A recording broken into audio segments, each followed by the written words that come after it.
안녕하세요. 박성원입니다. 여러분 혹시 종부세 내십니까? 저는 뭐 재산세도 못 내는 사람이기 때문에 아무 관련이 없지만 대한민국 국민의 약 1.3% 정도가 종부세를 낸다고 합니다.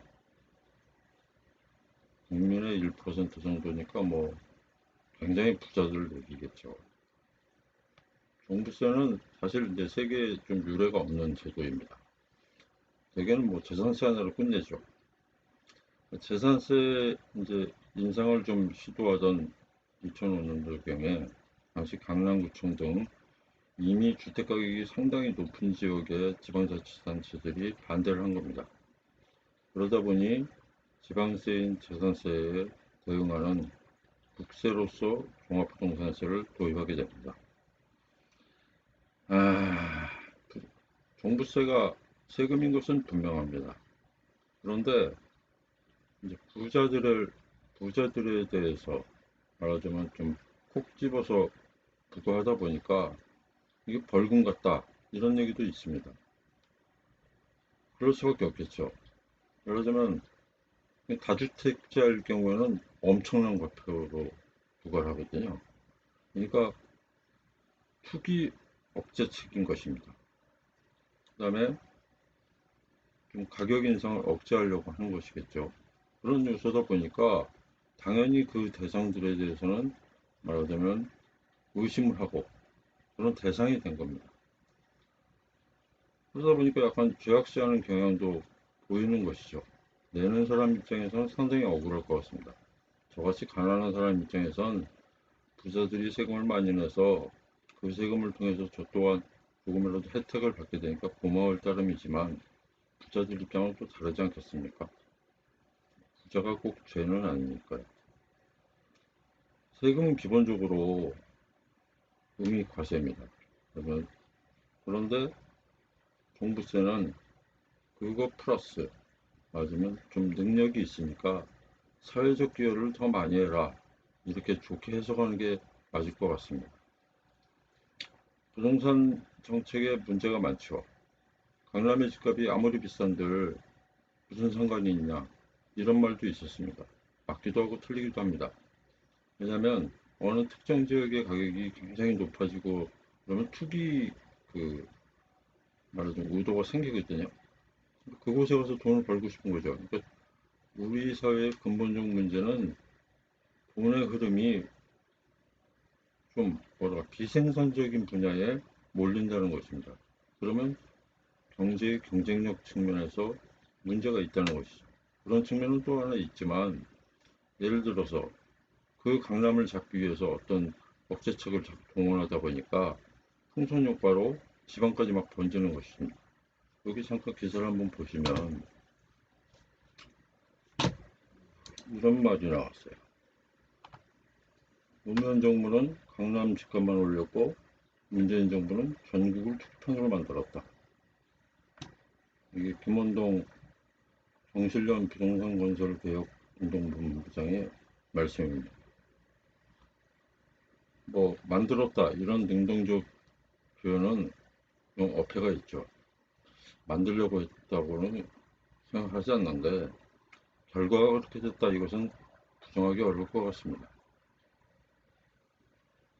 어떻게 보면 그것이 무능인 것이죠. 그러다 보니까 이 송영길 대표가 이런 말도 했어요. 무주택자에게는 LTV 90%까지 대출을 가능하게 하겠다. 이런 겁니다. 이제 막 공급도 누르겠다 그러고 대출도 더 많이 받을 수 있게 해주겠다. 이런 얘기들이 지금 마구 나오고 있는 겁니다. 그런데 하나만 알고 둘은 모르는 것이죠. 지금 서울 시내 아파트 분양받을 정도면 뭐 5억 가지고 쉬울까요? 뭐 미니멈 5억이라고 치면 5억에 90%면 얼마입니까? 4억 5천입니다. 4억 5천에 2% 붙으면 1년에 이자만 900만 원인 것이죠. 그러면 월세 80만 원 사는 것과 다를 게 하나도 없는 겁니다. 이미 가격이 오른 것을 대출을 많이 해줄 테니까 뭐 사라 이런 얘기는 은행 좋은 일 시키고 월세살이 해라 이런 얘기와 비슷하다고 저는 생각합니다. 그러니까 시장에 그 높은 가격이 형성되는 시장, 그런 시장이 따로 있고, 제가 전에도 얘기했지만 기본재 시장이라고 할 수 있는 주거 기본권을 보장하는 시장은 굉장히 다른 차원에서의 공공이 좀 개입해서 공급을 늘리고, 특히 저렴하게 공급을 늘려야 된다는 것입니다. 이 문제를 얘기하지 않으면서 저렇게 대출 한도만 얘기하는 것은 저는 모르겠습니다. 저보다 똑똑한 사람이 왜 저럴까요? 자, 세금은 기본적으로 응익 과세입니다. 응익, 이익에 대응한다 이런 뜻이죠. 그러니까 사회 인프라라는 게 있습니다. 제가 어떤 땅을 가지고 있는데 옆에 큰 도로가 난다든가 국립대학교가 들어섰다든가 뭐 좋은 의료시설이 들어왔다든가 이러면 당연히 땅값과 집값이 올라가겠죠. 근데 그건 자기 능력으로 한 거 아니지 않습니까? 여러 국민의 세금을 통해서 사회 간접적으로 투자된 것입니다. 그 혜택을 특정 부동산을 가졌다는 이유만으로 더 많이 누리기 때문에 그거에 대해서 세금으로 환수하는 그런 합리적 절차입니다. 그래야 국가도 지속적으로 또 사회 간접자본을 투자할 수 있으니까요. 근데 여기에 이제 응능과세, 능력에 대응한다. 응능과세 개념도 있습니다. 부자일수록, 그러니까 가격이 비쌀수록 누진율을 좀 높이는 겁니다. 예를 들어 기본이 10%면 부자는 11%, 12%, 15% 이렇게 더 많이 내는 것이죠. 그러면 절대가가 더 커졌는데도 커진 상황에서 플러스 이율을 붙이기 때문에 더 많이 내야 되죠, 상당히. 그래서 누진된다고 합니다. 이걸 읊는 것의 원칙이라고 합니다. 그런데 이제 세금이라는 건 내는 사람도 좀 수긍할 수 있어야 되지 않겠습니까?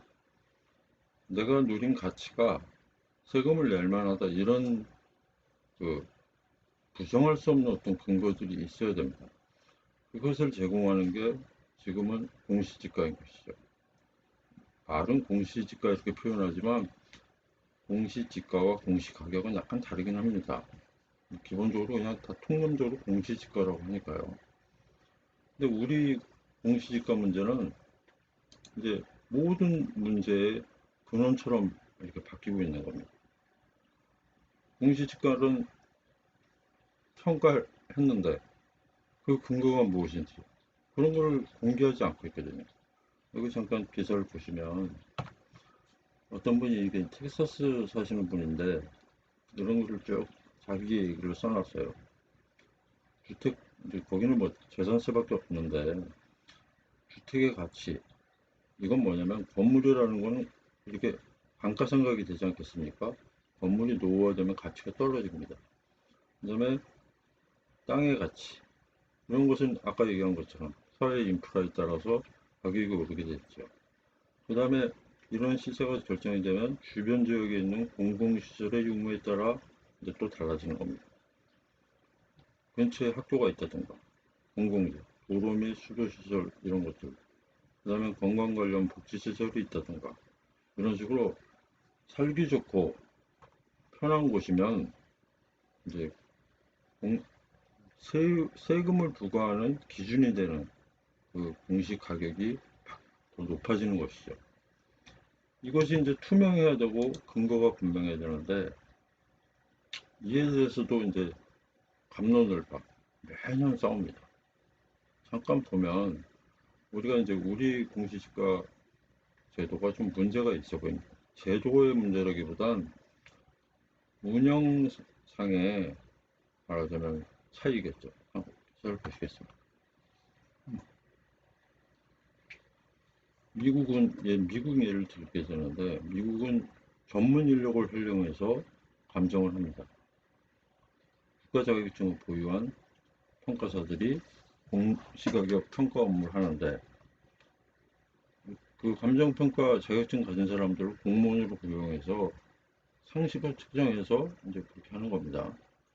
우리는 되게 표준치를 감정평가사들이 평가를 합니다. 평가한다는 거와 산정한다는 게 좀 다르거든요. 그러면 이제 우리 아파트들 이런 거는 한국감정원이 이제 이건 평가한다고 하지 않고 산정한다, 측정한다 이렇게 표현을 합니다.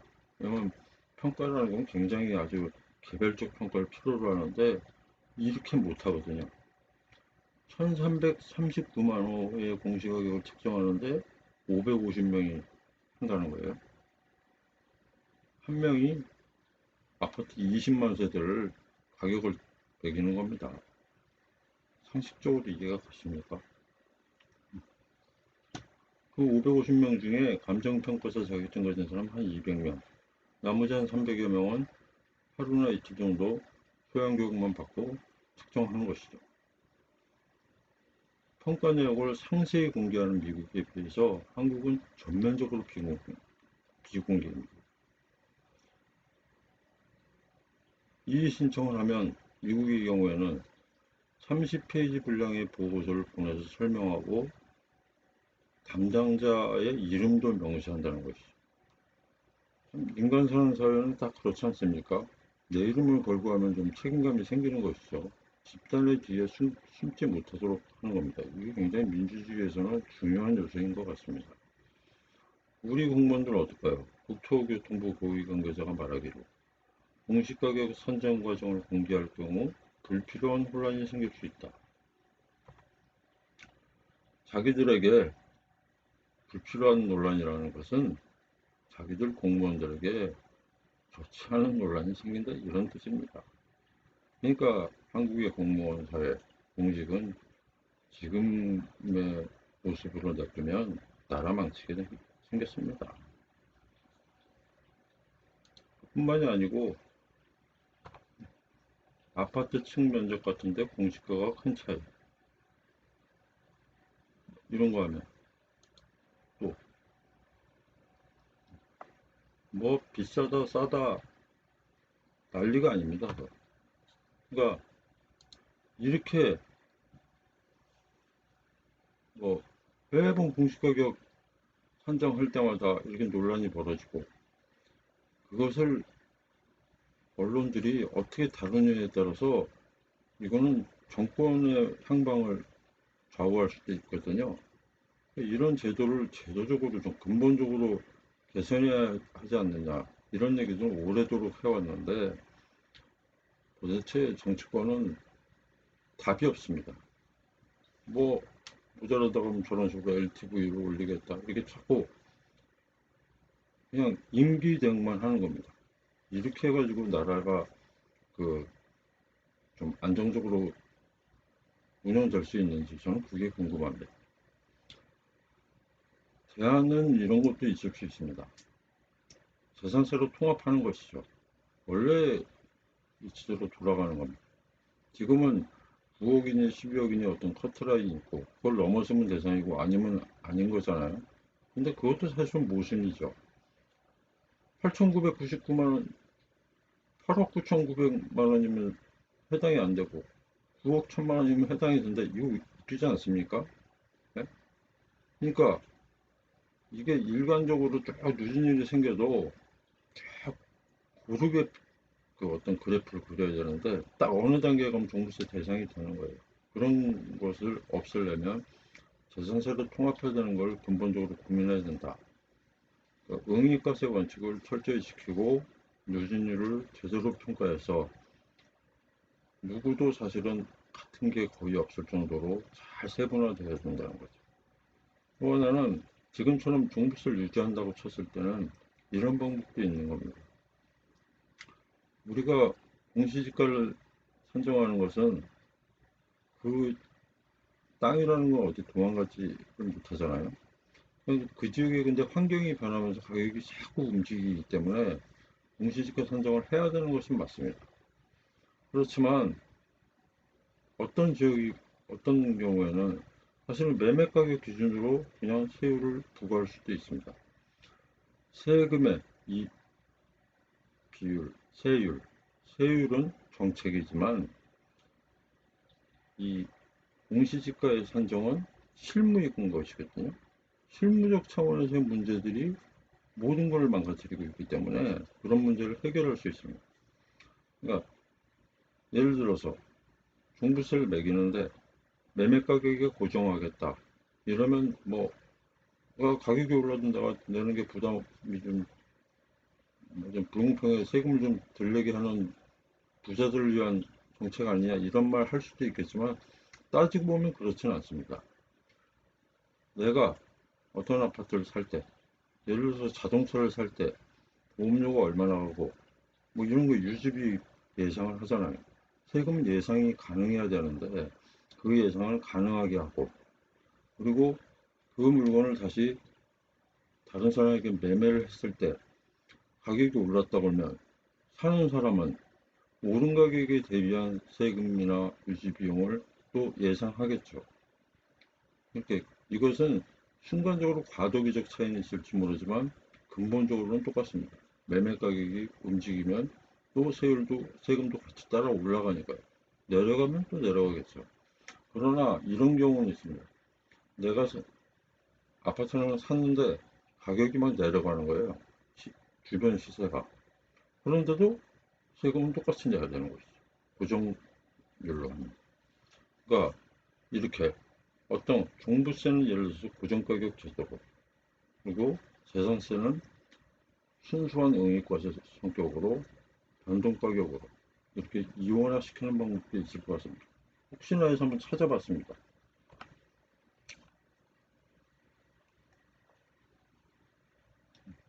그렇죠? 영국 같은 경우에는 총 8개 등급을 아예 정해서 그러니까 막 이렇게 엄청 복잡하게 계산하지 않고 그 중간치인 D를 기준으로 아래 위로 레인지로 세율을 바꾸는 거죠. 캘리포니아 주의 경우에는 재산세를 매입 당시 평가액을 기준으로 부과한다는 겁니다. 저는 그냥 제 단순한 아이디어 차원을 생각하고 찾아봤더니 저렇게 하는 것도 있더라는 얘기입니다. 그러니까 제가 뭐 어떤 답변을 뭐 생각한다 이런 것은 뭐 어느 수단이고요. 수많은 똑똑한 분들이 이대로 저는 그 종부세라든가 재산세가 아무 상관도 없지만 세금이 합리적이어야 되고 또 국민 내는 사람 입장에서 합당하다고 또 신뢰할 수 있다고 믿어야 된다는 것은 원칙 아닐까요? 그런 것들이 좀 지켜졌을 때 이런 논란도 좀 사라지고 그다음에 주택 가격도 좀 필요한 사람에게 적절히 공급될 수 있는 가격이 형성되지 않을까 이렇게 생각을 해봅니다. 여러분 생각은 어떠십니까?